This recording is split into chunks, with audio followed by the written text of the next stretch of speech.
Novel Menikah Saat SMA Part 116. Bunga tidak menghiraukan Prita. Matanya pun beralih ke arah depan tempat pasangan itu berada. Ia memicingkan matanya untuk melihat dengan jelas. Perlahan-lahan Bunga maju ke depan. Matanya terbelalak hebat menatap tidak percaya. Siapa yang ada di depan? Boy? Rita? Ia menutup mulutnya tanda tidak percaya. Matanya berkaca-kaca, lalu air matanya mengalir deras jatuh membasahi pipi. Prita mendekat ke Bunga dan ikut terkejut melihat.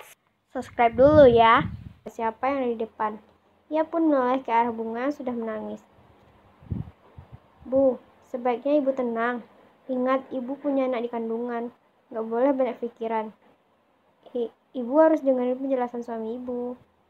Sebaiknya kita pulang ya. Prita langsung merangkul bahu Bunga dengan erat.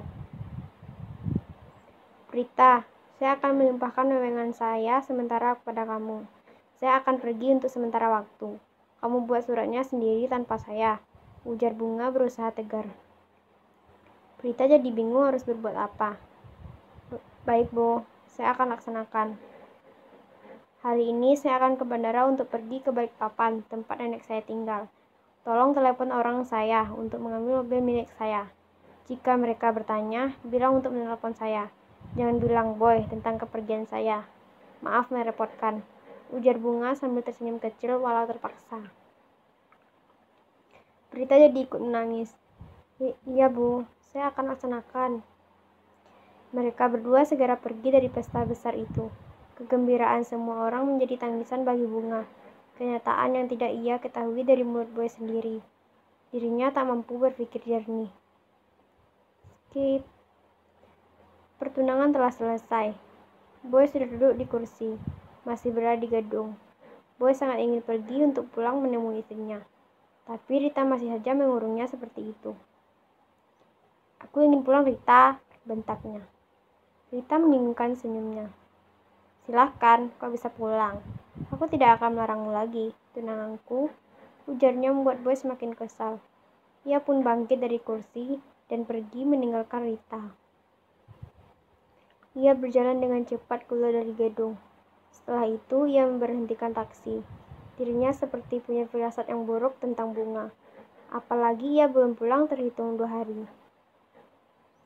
Boy mengambil ponsel di dalam saku. Ia menelpon Bunga. Namun, nomornya tidak aktif. Ia jadi semakin khawatir. Ia sampai di rumah. Setelah membayar tagihan, ia keluar dari dalam taksi.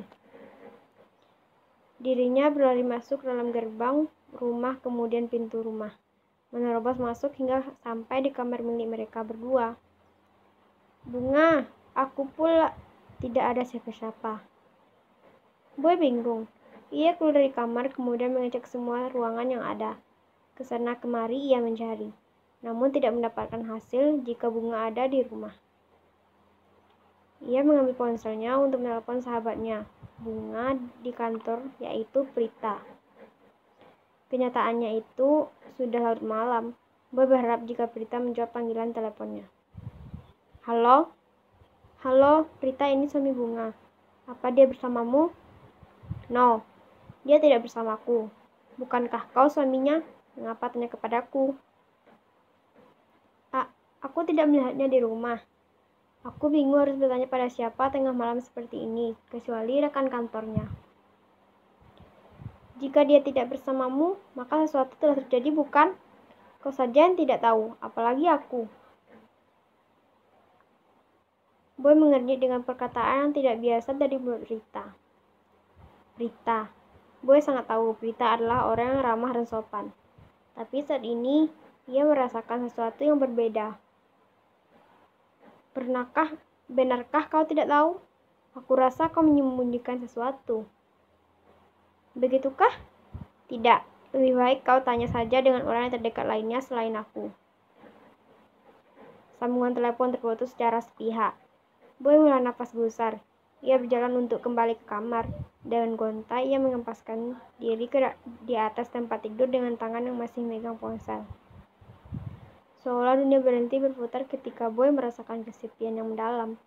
Pikiran yang berkecamuk jadi satu. hingga kepalanya ingin meledak. Matanya ia pejamkan untuk beristirahat total agar besok fit.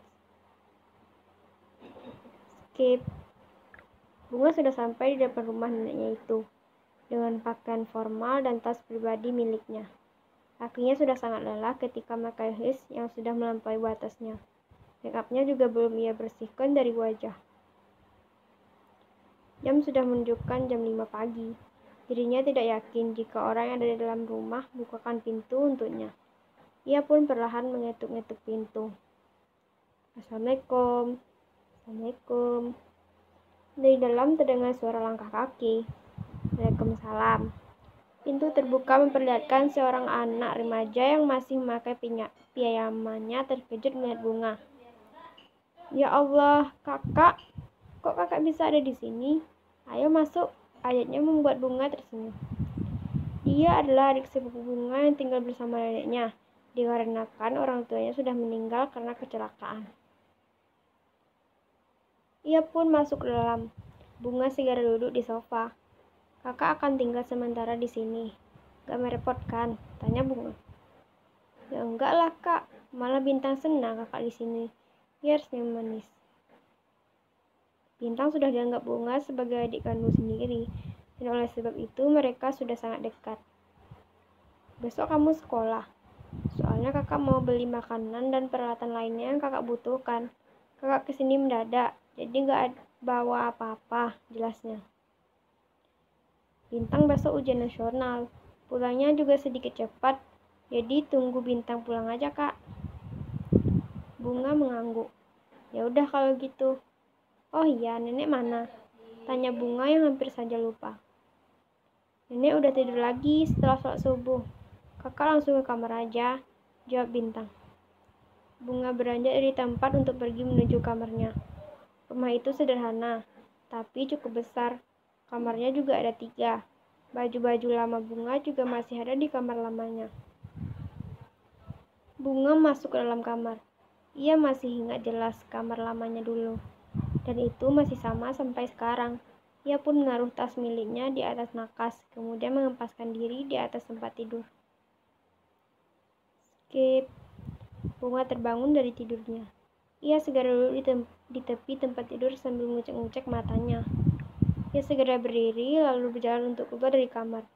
Ia mencium aroma yang enak. Terlihat ada banyak makanan atas meja makan.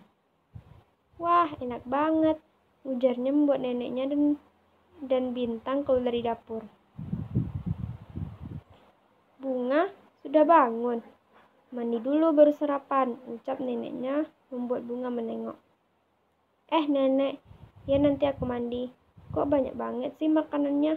Bunga berjalan menghampiri neneknya. Bintang berbalik dengan tangan yang sedang memegang sayuran. Makanan banyak banget karena ada kakak. Jarang banget kakak mau nginep di sini, jelas Bintang.